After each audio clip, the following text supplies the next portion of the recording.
እሺ ሰላም እንዴት ናችሁ? ያው አማኑኤልና ዲቦራ ነን ሁልጊዜም እንደምንለው። አዎ እንኳን ደህና መጣችሁ። ትልቁና መሰረታዊ ነገር ለምንድነው ሰብስክራይብ ማታረጉት? ሰብስክራይብ አድርጉ፣ አይ ላይክ አታርጉ፣ ችግር አድርጉ። የለውም ግን ብታረጉ ይሻላል እኮ ማለት ለጋራ ደህንነት። ዛሬ ምንድነው ይዘሽ የመጣሽው? ዝም ብሎ ወሬ ወግ። ምን አይነት ወግ? አለባበስሽ ራሱ ያስታውቃል። እንዳሮጌት እንደዚህ ነጠላ ለብሰሽ ነው። ምን እንደምትይኝ? ይህን ጋቢ ካናዳ፣ ጀርመን፣ ሌላ ቦታ ያላችሁ ሰዎች ታውቁታላችሁ ምን ያህል ውድ እንደሆነ። ስለ ዋጋው እኮ አይደለም ስለ እርጅና ነው ስለ የተወራው። ዋጋው አይደለም ውድ ያልኩት፣ በቃ የከበረው የሚወራበት ቀን ድሮ ሪሌሽንሺፕ ላይ ያለን እጅ እንደዚህ አይነት ጥያቄዎች በቃ አሁን እነሱ ማወቅ አለባቸው። አዎ እንደው ኮምባለስለስ ይጀምራል። እሺ 20 ደቂቃ ነው ምናምን ያክል ጉዞ ተሸኘኝ ነበር። ለምን ነው? ፍቅር ነው። ሰፈርሽ ክፍለ ሀገር ስለሆነ ሰፈሯ ክፍለ ሀገር ነው። የት እንደሆነ አልጠራም። አምጥተናት ነው ወደዚህ ልነግራችሁ ፈልገው። አንዴ ዝም በይ ልንገራቸው። የክፍለ ሀገር ልጅ ናት። ታሪኩ በጣም ረጅም ነው። ሌላ ጊዜ ትቀጥላለህ።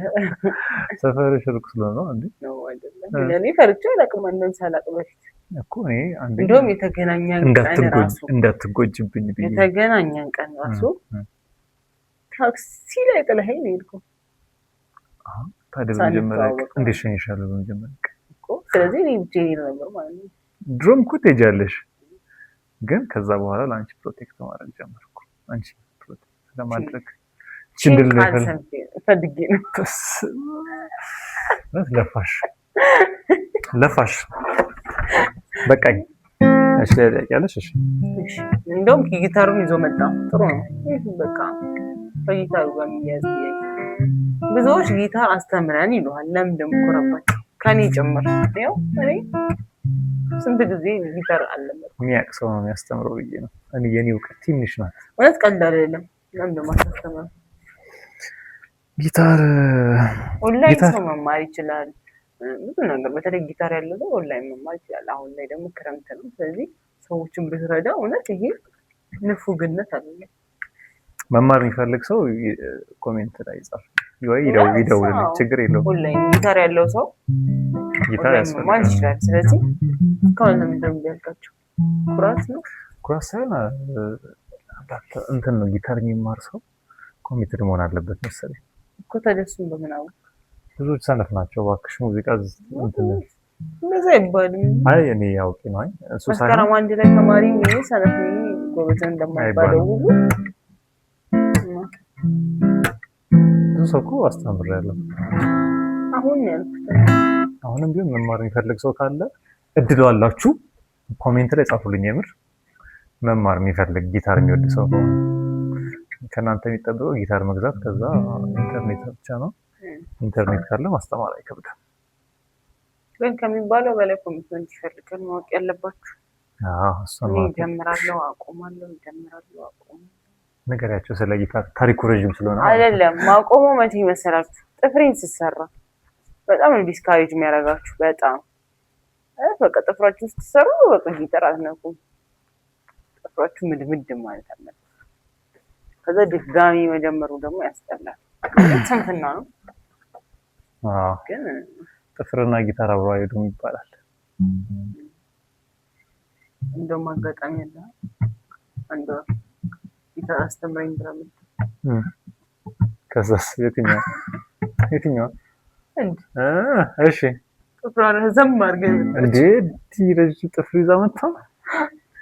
እሺ ምናምን አለችኝ ማለት ነው። ከዛ እንዴት ትይዛለች? በቃ አቃታት፣ ተቸገረች።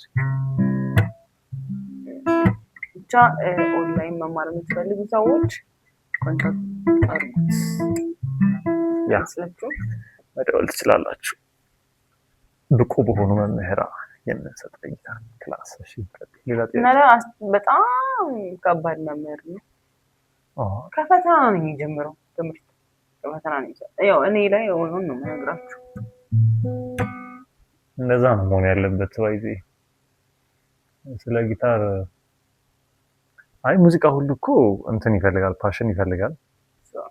እንደዛ ካልሆነ ከባድ ነው። የዛን ሰው ፓሽን እንደው የምታውቁት አሳይመንት ሰጡትና ያን አሳይመንት ማይሰራ ከሆነ ፓሽን አይደለም ማለት ነው። ስለዚህ ቢቀርበት ይሻላል ከሚማር ዝም ብሎ መሀል ላይ ደርሶ ከሚያቋርጥ እንደዛ በሚል ነው። እሺ የመጨረሻ ጥያቄ ወይስ ይጨመር? ኧረ ጠይቅኝ። አሁንማ አልፈራም። በቃ ዋናውን ጠየቅሽኝ እኮ። ኧረ ኦኬ ነው። እሺ ከባድ ጥያቄ እንዳትጠይቅ። ማልመልሰው ጥያቄ አለ ዘላለ ነው። የሁሉም ሰው ችግር ነው። የሁሉም ባለትዳር ብዬ አስባለሁ። በር ከፍተህ ቁም ሳጥን ከፍተህ እቃ ከፍተህ በቃ ምንም ነገር ከፍተህ የምጥለው ለምንድን ነው? በኋላ ልዘጋው ምናልባት በኋላ መስሎ ለምሳሌ አሁን የሆነ ቁም ሳጥን ከፈትኩኝ የሆነ እቃ ወጣሁ፣ በኋላ የሆነ እቃ መለስ አይቀርም። ልብስ ሊሆን ይችላል አይደለም እረሳዋለሁ። እውነት ልንተኛ ሊሆን ይችላል እኮ ክፍት ጥለው ነው የምትመጣው አንተ። ይሄን አምናለሁ። እውነት ለምንድን ነው አላውቅም። ሁላችሁም ወንዶች መልሱ እውነት ይሄን ጥያቄ ለምንድን ነው? ይሄ ነገር ግን በጣም ደሊብሬት ታስቦበት ነው የተጠየቀ ያለው። እንከኖችን ለማውጣት ታስቦ የሚደረግ ነገር ነው። አይ የሁሉም ቤት ችግር ነው እውነት። ልንተኛ ስንል ቁም ሳጥን ከፍቶ የሚያስተኛ ጉድ ምንድን ነው? ለምን ይዘጋል? እንደከፈታ እንደ በሩ ተሰራ። እሺ አንቺ ችግር ደግሞ ልንገርሽ። የተከፈተ የኔን እና መንገር አይደለም ጥያቄ እየጠየቅክ ነው። እሺ ከፈለክ በሌላ ቪዲዮ እና ጠይቅሻለሁ። ሰብሰብ አድርጌ ብዙ ነገር ነው ጠይቆሽ። ተዘጋጁ ወንዶች። እናስረዳ። ምን ልንገርሽ ማለት እኔ እንጃ ነው አላውቅም። ለምን ከፍቼ እንትን ግን ማረሳው ግን የሆነ ጊዜ ፍሪጅ ከፍቼ ልኩት ነው። ሰው ፍሪጅ ከፍቼ ወደ ስራ ብዙ ማይነገር ብዙ ነገር። እሺ ለምን ያስተካከለ ነገር ይሄ ያስተካከልኩ ድሮ በር አልዘጋም ነበር። አሁን መዝጋት ጀምሬያለሁ። በር ራሱ አይዘጋም ነበር። እኔ ነበርኩ የዘጋው። የመኝታ ክፍል በር ግን መዘጋት ባይዘጋም ችግር የለም። ዋናው ከተዘጋ ለዚህ አስተካክላለሁ ብለሃል። በቀጣይ ጥያቄ ስንመጣ ታይታላችሁ ለውጡን እንግዲህ እነግራችኋለሁ። እና እንደዚህ አይነት ችግር ላይ ያላችሁ እባካችሁ እስቲ ኮሜንት ላይ አሳውቁኝ። ብቻሽን አይደለሽም በሉ። ብቻሽን አይደለሽም። እሺ ድል ጠይቂያለሽ? ኧረ ጠይቂኝ እንዴ! እንደዚህማ እንደዚህ ቀርልጋለ ጥያቄዎች ተጠያይቀ እንፋታኝ። እርሻል ስለተከታተላችሁ እናመሰግናለን። ባይ። ባለፈው የሆነ ጊዜ ቪዲዮ ስንሰራ እንዘምርላችኋለን ቀጣይ ብለን ነበር፣ እንዘምራለን ብለን ነበር። አሁንም በቀጣዮቹ 2 ቪዲዮዎች መዘመራችን አይቀርም። እሺ ግን ትልቁና መሰረታዊ ነገር ለምንድነው ሰብስክራይብ ማታረጉት? ሰብስክራይብ አድርጉ። አታርጉ ችግር የለውም፣ ግን ብታረጉ ይሻላል እኮ ማለት ለጋራ ደህንነት። ቻው በሉ። በኋላ ሰብስክራይብ ማድረጋችሁ አይቀርም። ባይዘ ዞሮ ማድረጋችሁ ስለማይቀር የሚል ዩቲዩበር አለ ወይ ደግሞ እንትን በሉ ለሰው ላኩ። ሰብስክራይብ ወይ አታርጉ። እናመሰግናለን። ቻው